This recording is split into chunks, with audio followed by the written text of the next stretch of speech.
কোন জায়গা থেকে যেন একবার তাফসির মাহফিল শেষ করে বাড়ি যাচ্ছিলাম, বাসের পেছনে ছিলাম বসা, ড্রাইভারের মাঝখানে দেখলাম রাস্তায় একটা কুকুর পড়ে আছে মরি। ড্রাইভার সাহেব মাঝখান দিয়ে না দিয়ে বাম দিয়ে চালিয়ে দিল, তো গাড়িটা ঝাঁকি দিয়ে উঠেছে। ড্রাইভারকে বললাম, ভাই আপনি এমন করলেন কেন? ড্রাইভার আমারে বলে, হুজুর আপনি দেখতে পাচ্ছেন না যে একটা কুকুর মরে পড়ে আছে? আমি মরা কুকুরের ওপর আবার গাড়ি চালিয়ে দেব, আমার বিবেক নেই? আমি বললাম, ভাই ও তো মরা কুকুর, ও মরে গেছে, ওকে মারলে কি আর না মারলে কি? ড্রাইভার আমার দিকে ঘুরে বলছে, হুজুর আপনি কি আসলে হুজুর? আপনি কেমন হুজুর? আপনি দেখছেন একটা জিনিস মরিয়ে গেছে, আমি ডবল করে আবার মারবো, আমার বিবেক নেই? ওর গায়ে থাবা দিয়ে বললাম, এই কথাটা শোনার জন্য আমি ছিলাম। একটা মরা জিনিস ডবল করে মারা যায় না, আপনার বিবেকে এটা সায় দিচ্ছে।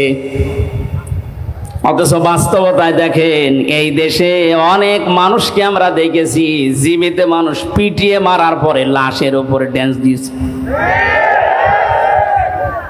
আপনার মতো বিবেকও তাদের নেই। আপনি একটা কুকুরকেও, মরা কুকুর আবার ডবল করে মারতে চান না, আর ওরা জীবিত মানুষকে হত্যা করে লাশের উপরে ড্যান্স দেয়। ওরা কোন মানুষ? এটা দেখার পরেই ভেবেছিলাম, না আল্লাহ এরকম এত বড় নৃশংস কাজ যারা করতে পারে তাদেরকে আল্লাহ দুনিয়ায় কোনোদিন শান্তি দেবে না। ক্ষমতা পাওয়ার তাদের হাতে আল্লাহ দেওয়া সম্ভব না, কিন্তু দেখলাম না, ঠিক 2 বছর পর আল্লাহ তাদেরকে 9 সালে দিয়েছে। কথা বলেন না কেন? দিল 9 বছর, 5 বছর পরে মনে করলাম 13 সালে যা কেমন হয় পড়ে যাবে, তো না। 13 সালের পরে দেখি না 18 সালে আবার আল্লাহ ওদেরকেই দিয়েছে। 18 সালের পরে মনে করলাম না, আর টেকা সম্ভব না। শেষ পর্যন্ত দেখলাম 24 সালে আবার আল্লাহ ওদেরকে দিয়েছে। কথা বলছে না কেন?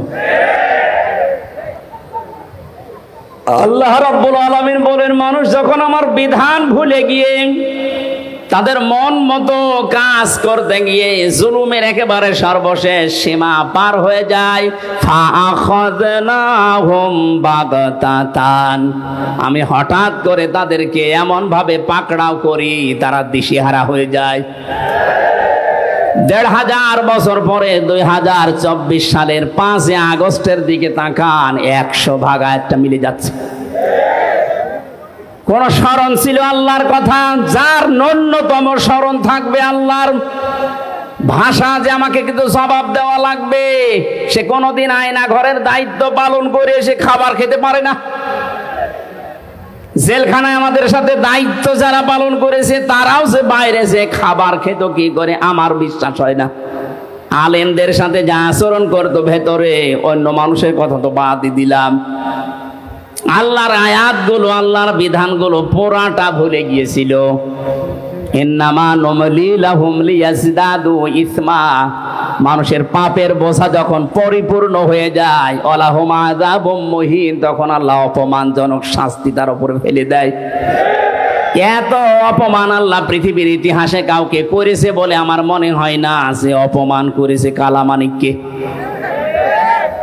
কলার পাতায় শুইয়েছে, বিসি উড়ে গেছে। কথা বলে না কেন?